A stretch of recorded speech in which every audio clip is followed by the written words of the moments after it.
buenas tardes, tengan todos ustedes, muy buenas noches. Bienvenidos sean a Cristo en nuestra familia.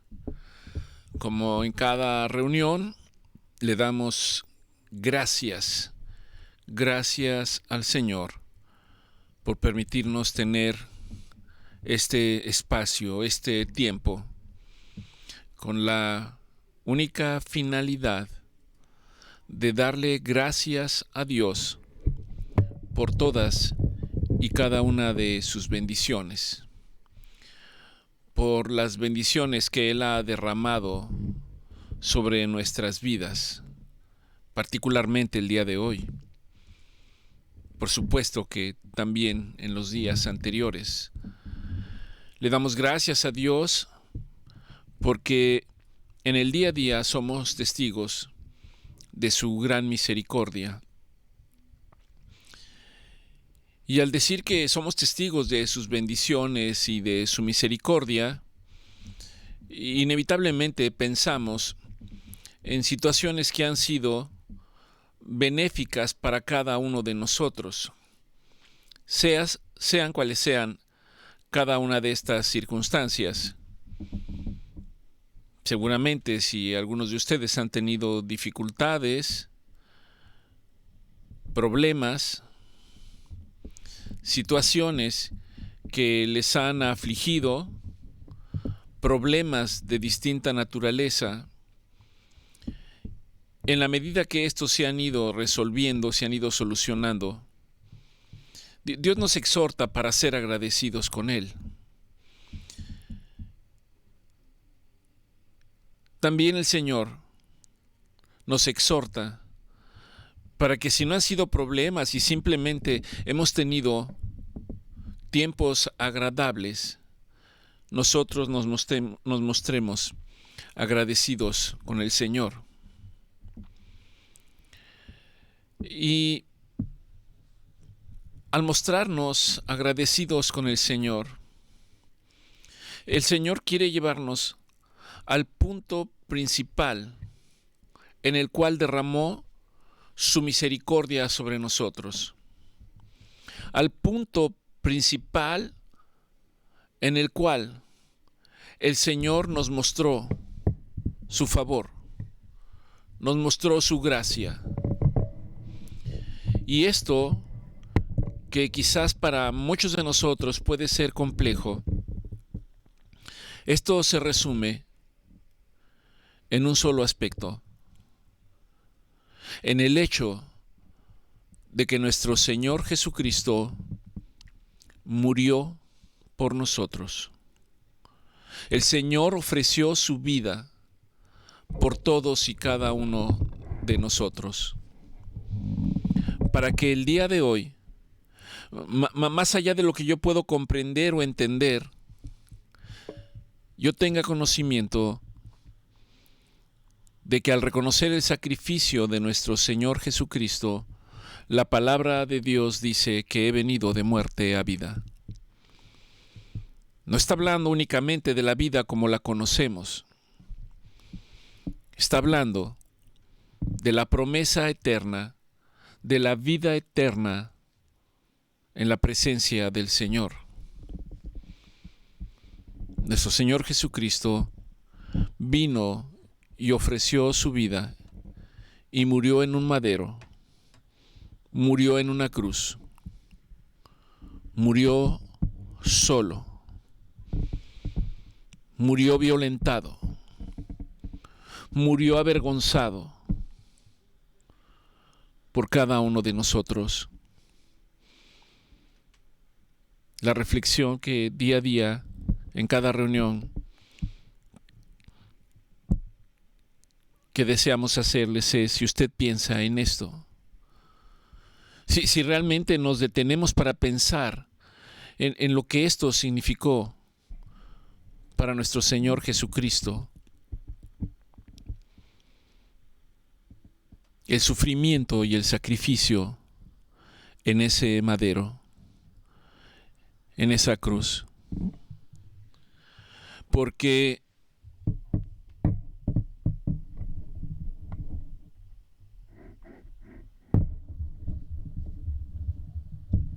perdón.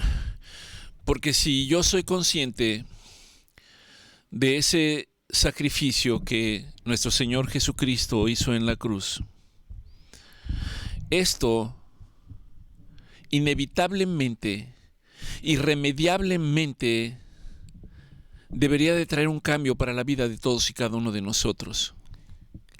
En todos los aspectos y en todos los sentidos.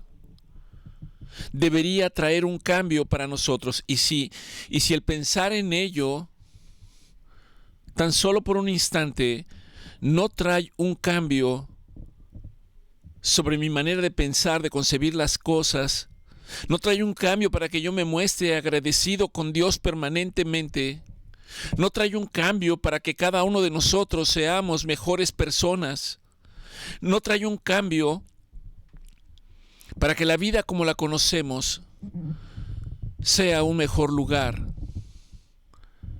entonces no estamos valorando ni estamos reconociendo el sacrificio de nuestro Señor Jesucristo. Más allá de lo que podamos argumentar o de lo que podamos decir, no estamos valorando el verdadero significado de la muerte de nuestro Señor Jesucristo. Y al decir esto, no solo no podemos comprender y entender, no solo al no comprenderlo y entenderlo, aún conociéndolo, inconscientemente y no voluntariamente lo desechamos. Y si lo desecho, entonces mi vida no puede estar marcada por lo que nuestro Señor Jesucristo hizo por nosotros. Y entonces yo no puedo ser la persona que Dios desea que sea. Yo no puedo tener un impacto en la vida de mi familia y de las personas que me rodean conforme a la voluntad de Dios, sino que permanentemente estoy tratando de hacerlo conforme a mi voluntad, a mi entendimiento, a mi comprensión, a mis propósitos. Esto probablemente se resume en nuestra vida cotidiana en algo que se llama humanismo. Puedo estar en un error y ustedes podrán corregirme cuando nos veamos o escribirme, pero el humanismo es el hombre tratando de encontrar su lugar en el universo y tratando de traer a Dios a su mente y a su corazón, cuando esto no es posible. Es Dios el que quiere llevarnos delante de su presencia para conocer su voluntad, para conocer su corazón, para conocer los propósitos que Dios tiene para nosotros. De otra manera, yo no puedo comprender cuando Dios dice, porque ciertamente tengo para ustedes pensamientos de bien y no de mal. ¿Puedo yo pensar en ello? Aún en medio de mis problemas y de las cosas que van en el día a día, ¿puedo yo pensar en esto? Cuando las cosas no van bien, cuando no encuentro la salida, cuando pienso quizás que Dios me ha abandonado, que Dios no me escucha, ¿puedo yo comprender y pensar que Dios está en control? De otra manera, si no puedo simplemente creer, entonces me voy a fatigar, me voy a cansar. Entonces el desánimo y la falta de esperanza van a venir a mi vida. Sé que nadie puede juzgar a nadie. Dios nos llama en su palabra para evitar hacer esto. No juzgar y no señalar a los demás. Dice el Señor, porque en la medida que señalamos o juzgamos a los demás, traemos juicio sobre nuestras vidas. Pero esto no me quita el hecho de ser testigo de cómo transcurren las cosas cuando no hacemos la voluntad de Dios.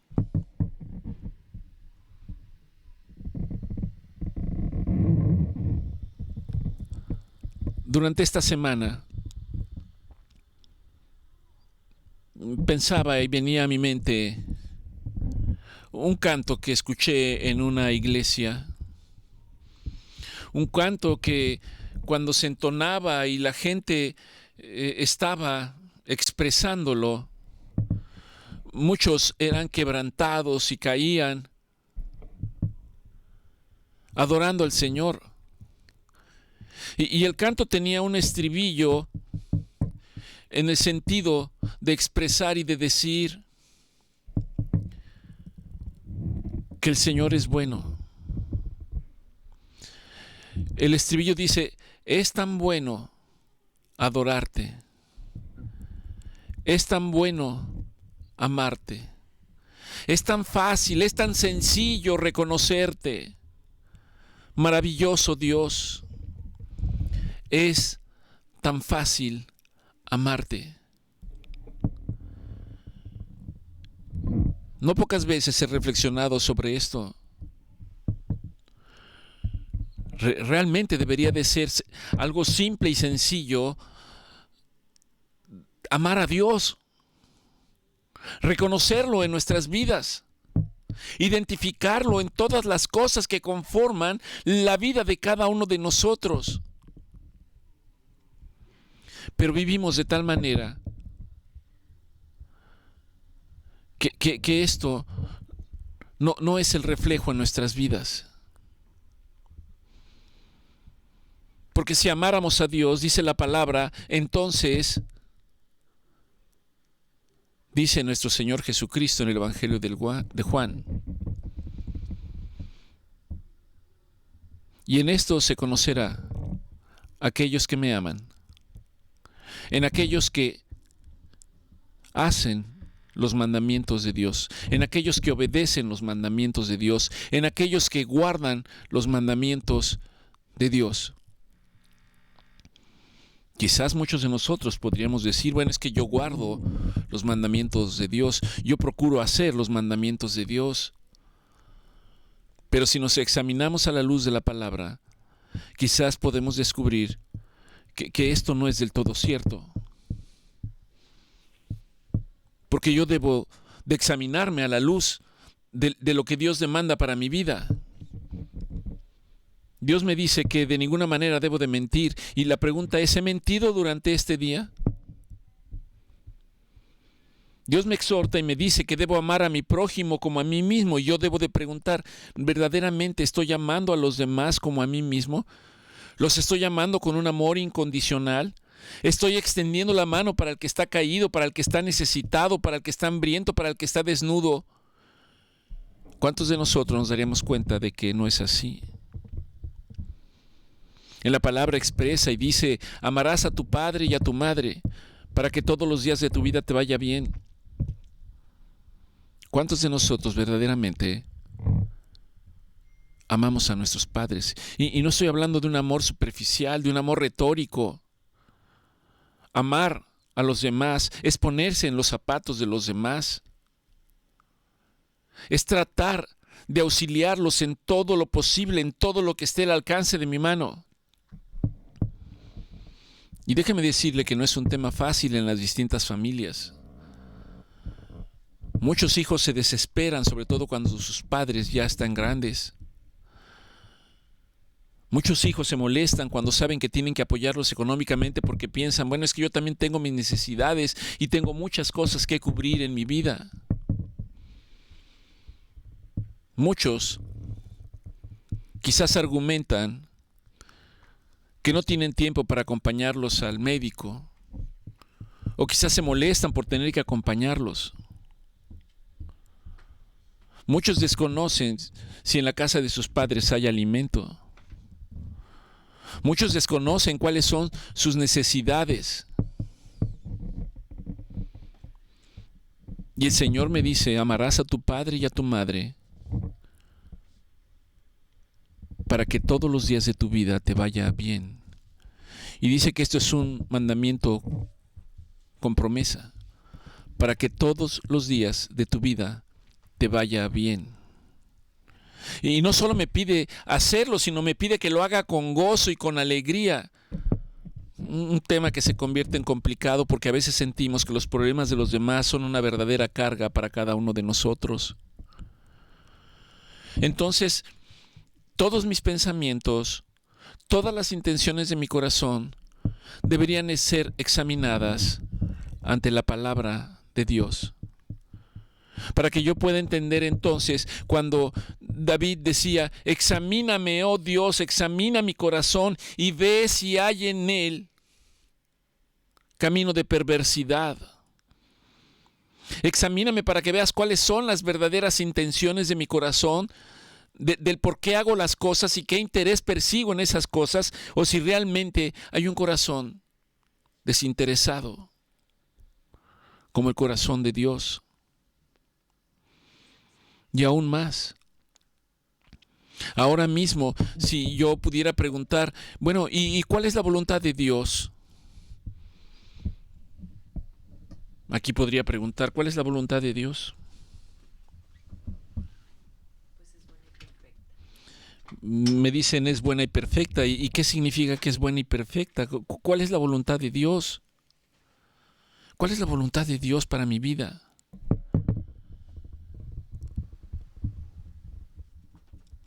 Es un punto en el cual tenemos que reflexionar. A veces simplemente decimos o repetimos oraciones o frases de manera retórica. A veces yo puedo decir en Cristo todo lo puedo porque Él me fortalece. Pero ¿qué significa esto? Esto significa que yo debo de confiar ciegamente en Él, completamente en Él. Más allá de las circunstancias y de lo que yo esté pasando, saber que Él dijo que nunca me dejaría, que nunca me desampararía. ¿Cuál es la voluntad de Dios para nosotros? Y yo quisiera traer esta tarde algunos puntos en relación, con base a la palabra, de cuál es la voluntad de Dios. Ciertamente la voluntad de Dios es buena, pero ¿qué implica que es buena?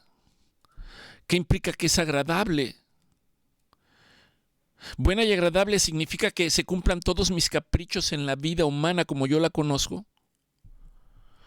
Buena y perfecta es que se satisfagan todos mis deseos materiales y económicos como yo quisiera. Si esto es así, es muy probable que esté en un error. Y esto no quiere decir que Dios no desee darnos todo. Absolutamente todo. Nuestro Señor habla de nuestro Señor Jesucristo y dice que le fue dado todo a Él, todas las cosas fueron hechas por Él y para Él. Pero en medio de que todas las cosas fueron dadas por Él y para Él y fueron hechas para Él, y sin Él nada de lo que fue hecho hubiera sido hecho, ¿cómo podría entonces yo entender que Él se hizo hombre y habitó entre nosotros? ¿Cómo podría yo entender que el propósito al venir a la tierra era haber ido a la cruz para alcanzarnos a todos nosotros, para reconciliarnos con el Padre, para pagar el precio de nuestros pecados? Por supuesto que no puedo entenderlo. Debo ir más allá a la luz de la palabra.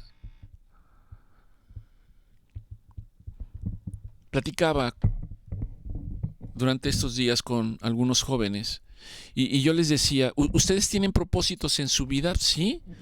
¿Y son válidos? Sí.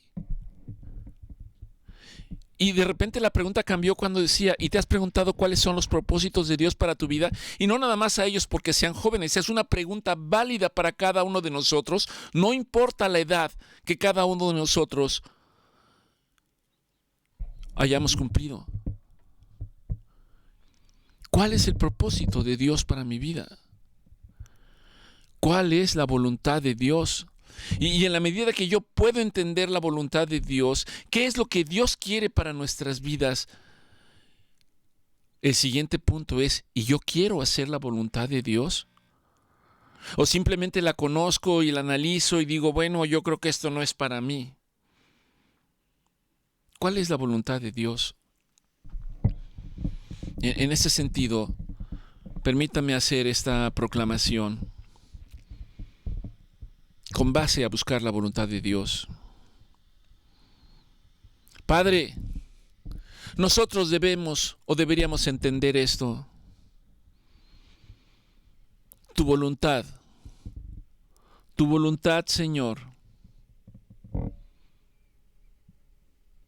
sabemos que existe desde el momento en que constituiste el mundo, desde el momento en que enviaste a tu Hijo. Tu palabra dice para que ninguno se pierda, sino que todos vengan a la luz del entendimiento y del conocimiento.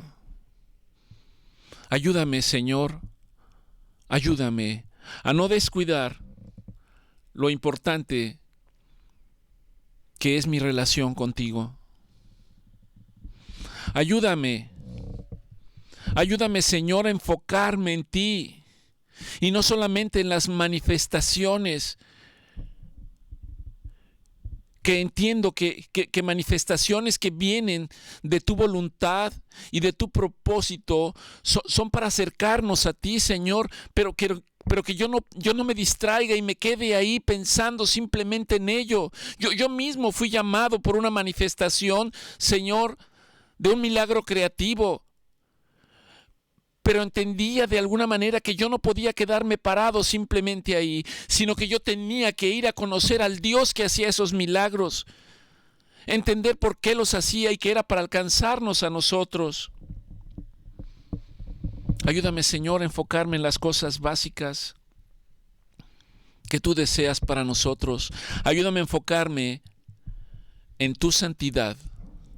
Ayúdame a enfocarme en la gratitud. Y ayúdame a enfocarme en el amor hacia ti y hacia los demás. Ayúdame, Señor, más que enfocarme en las cosas externas, en las cosas que el mundo me ofrece. Ayúdame para saber que mi corazón puede ser transformado conforme a tu corazón.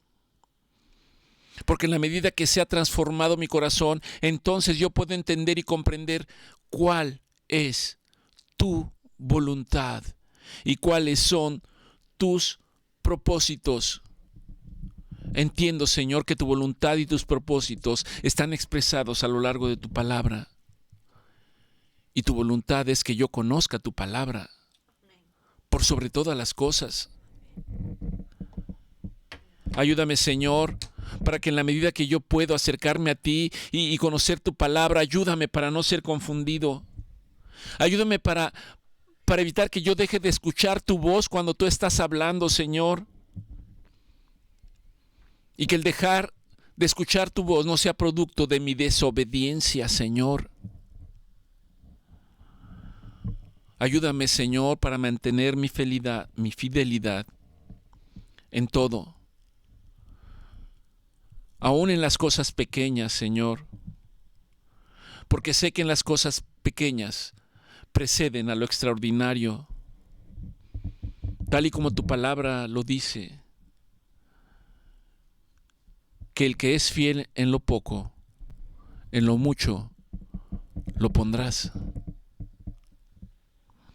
Ayúdame, Señor, para no ignorar y desobedecer tus mandatos. Tu palabra es clara, tu dirección es única.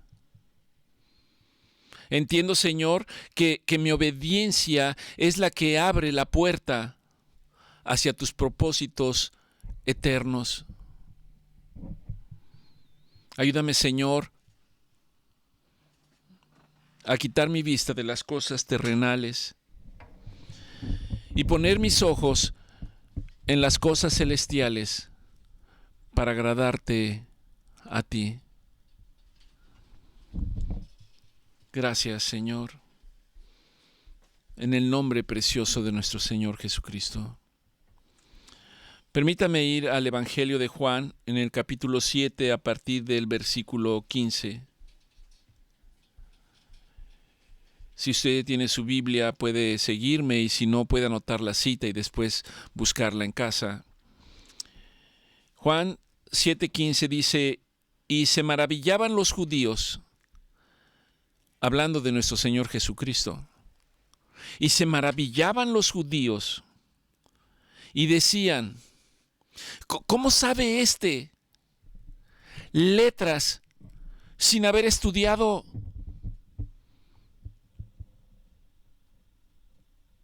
Lo que la palabra me da a entender es que en Jerusalén seguramente muchos se conocían, sobre todo aquellos que iban a las sinagogas para leer la palabra de Dios.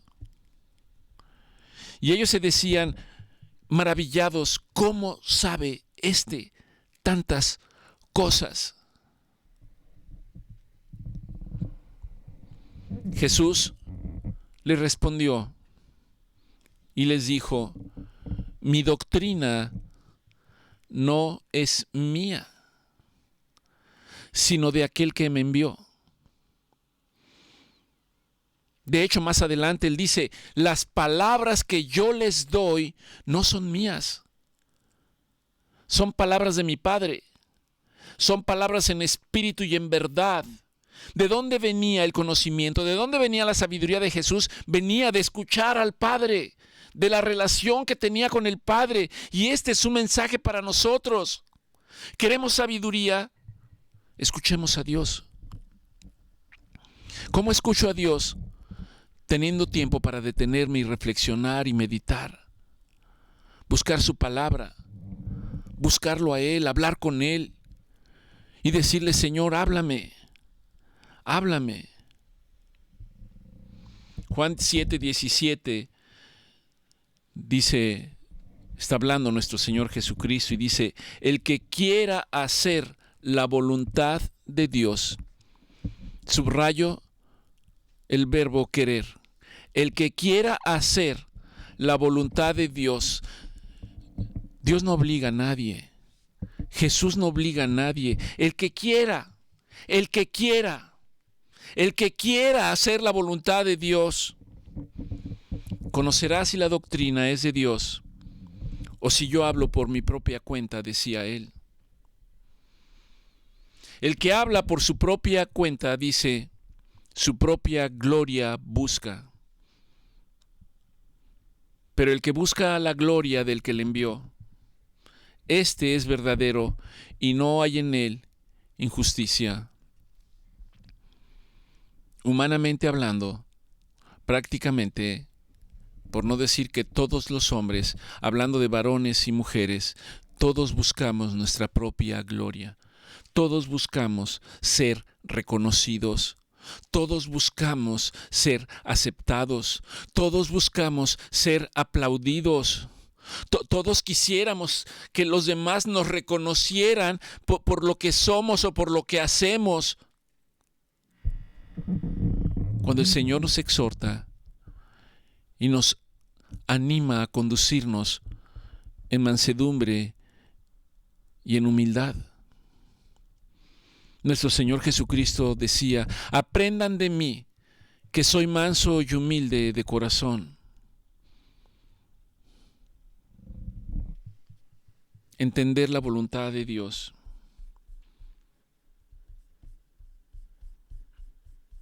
Déjeme darle una cita sobre la voluntad de Dios para nuestras vidas.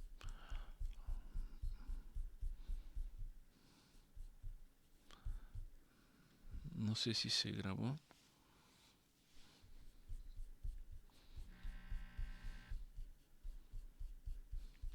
Ok. Puede anotar las citas y después reflexionar en ellas. Primera de Tesalonicenses 4:3. Pues la voluntad de Dios, y aquí hay una respuesta, es vuestra santificación. Dios dice: sean santos como yo soy santo. ¿Qué significa ser santos? Ser santos significa apartarse del mal y hacer la voluntad de Dios, que es buena, agradable y perfecta. Es vuestra santificación, y vuestra santificación es que os apartéis de la fornicación. Dios desea que vivamos en santidad, apartados del pecado sexual, y llevar una vida limpia. Primera de Tesalonicenses 5:18. Dad gracias en todo, Así empezamos esta reunión de esta tarde. Dar gracias en todo, porque es la voluntad de Dios para nosotros en Cristo Jesús. No importa las circunstancias, sean buenas o malas, dar gracias a Dios es la voluntad de Dios, que nos mostremos permanentemente agradecidos. El libro de Romanos 12:2 dice, el apóstol Pablo está hablando y dice: no se conformen a este siglo, sino sean transformados por medio de la renovación de vuestro entendimiento, para que en la medida que vuestro entendimiento va siendo renovado, va siendo cambiado, está siendo modificada su manera de pensar, entonces comprueben cuál es la buena voluntad de Dios. Ciertamente buena, agradable y perfecta, pero eso tiene que venir de un cambio de mentalidad, de un cambio en nuestra manera de pensar, de un cambio de actitud, de dejar la vida vana que llevamos, una vida que nada más busca lo material, y buscar las cosas de Dios. Dice la palabra de Dios, buscar las cosas de arriba. ¿Qué significa? Buscar a Dios en todo tiempo y en todo momento. Dios quiere que nuestras mentes sean renovadas y que nuestras mentes no se conformen a las cosas que nos ofrece el mundo. La palabra de Dios dice que si nuestro amor está en las cosas del mundo, el amor del Padre no está en nosotros. Buscar, pues, las cosas del Padre y dejar las cosas del mundo. La soberbia, la vanidad de la vida, el deseo de nuestros ojos. Primera de Pedro 2:15 dice: porque esta es la voluntad de Dios. Esta es la voluntad de Dios. Escuchen, dice que haciendo el bien. ¿Cuál es la voluntad de Dios? Que hagamos el bien, para que hagamos callar la ignorancia de los hombres insensatos.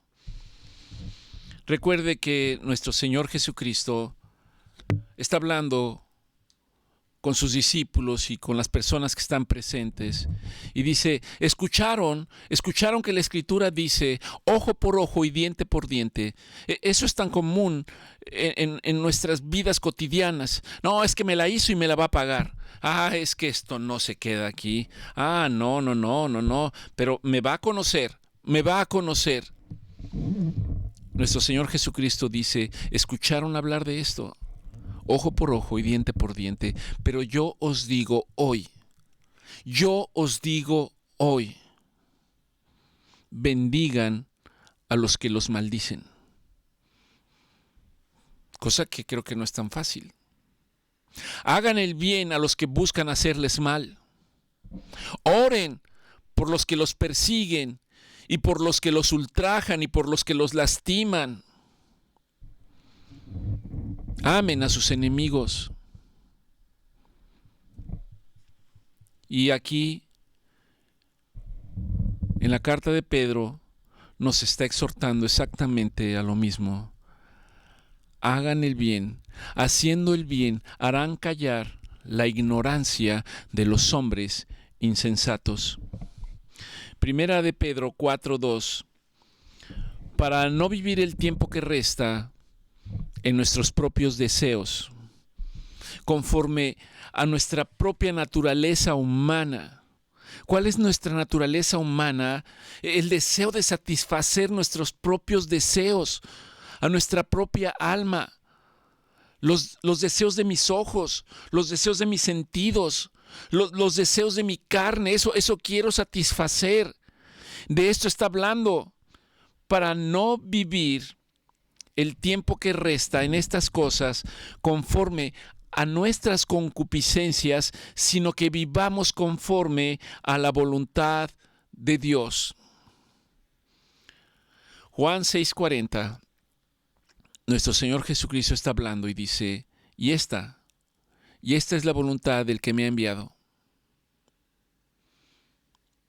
que todo aquel que ha visto al Hijo, todo aquel que ve a Jesucristo como el Hijo de Dios, y no solamente lo ve, sino que cree en Él, la voluntad de Dios es que tenga vida eterna, que tenga vida eterna y que sea resucitado en el día postrero, que se levante en el nombre de Jesús para vida eterna. Esa es la voluntad de Dios. Cuando dice para que todos vengan al entendimiento, para que todos vengan a la vida eterna, ese es el corazón de Dios. No desea que ninguno se pierda. Y el corazón de Dios se entristece porque dice, pero sé que muchos no querrán venir. Sé que muchos desecharán. Sé que muchos se perderán. Pero no es porque Dios quiera. Dios desea que el día de hoy todos nosotros volteemos hacia el Señor y podamos decirle, Señor, ayúdame. Ayúdame, Señor. Yo deseo seguirte. Yo deseo hacer tu voluntad. Efesios 5:17 dice, por lo tanto, no sean insensatos. No sean insensatos sabiendo estas cosas que Dios quiere revelarnos, sino seamos entendidos de cuál es la voluntad del Señor. Hay un llamado para buscar y entender la voluntad del Señor y no para vivir con necedad. Hebreos 10:36, porque os es necesaria la paciencia para que, habiendo hecho la voluntad de Dios, obtengamos la promesa que Dios ha prometido para nosotros. Yo les animo para que en el resto de los días que Dios tenga a darnos a todos y cada uno de nosotros, nos esforcemos por conocer a Dios, nos esforcemos por conocer su palabra. Su voluntad está reflejada en la palabra, su voluntad se revela en la palabra. Y en la medida que nosotros buscamos la palabra, Dios nos va a dar entendimiento de cuáles son sus propósitos para la vida de todos y cada uno de nosotros. En la medida que podamos leer su palabra, confiar en su palabra y hacer su palabra, Dios ha prometido no dejarnos, no desampararnos, de sustentarnos permanentemente. Dios ha dicho que permanecerá con nosotros hasta el fin de los tiempos. Por lo tanto, Dios nos está mostrando la solución. Dios dice, si hoy escuchas la voz de Dios, si hoy escuchan la voz de Dios, no endurezcan sus corazones. Porque endurecer el corazón puede traer una consecuencia de pérdida eterna. Puede traer el quedar separados de la gloria de Dios. Por lo tanto, Dios desea llegar a nuestros corazones el día de hoy para que nosotros podamos comprobar, en efecto, como aquí expresaban, conocer que la voluntad de Dios es buena, agradable y perfecta. Señor, amado Dios, yo te doy gracias en esta tarde. Padre, gracias. Gracias por tu palabra. Gracias por tu Hijo, nuestro Señor Jesucristo. Gracias por ser paciente con todos y cada uno de nosotros, Señor. Gracias, Padre, porque sabemos que aún en este día, Señor, tu misericordia, Señor, está extendida sobre todos y cada uno de nosotros.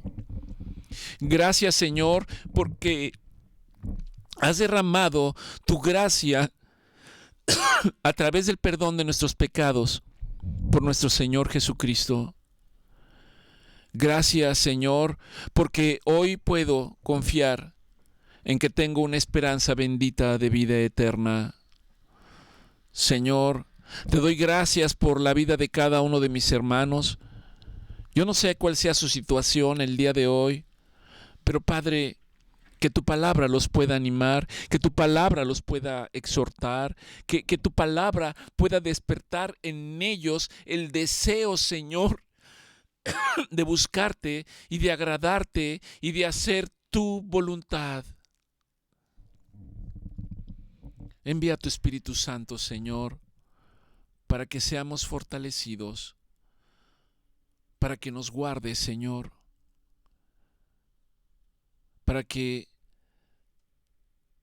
Señor, podamos resistir el día malo, sabiendo, Padre, que tú eres el que ha prometido que nunca nos dejará, nunca nos desamparará y que siempre nos sostendrás con tu diestra de poder para darnos el fin que tú deseas en cada uno de nosotros. Que el Señor los bendiga y nos vemos en la siguiente. Buenas tardes.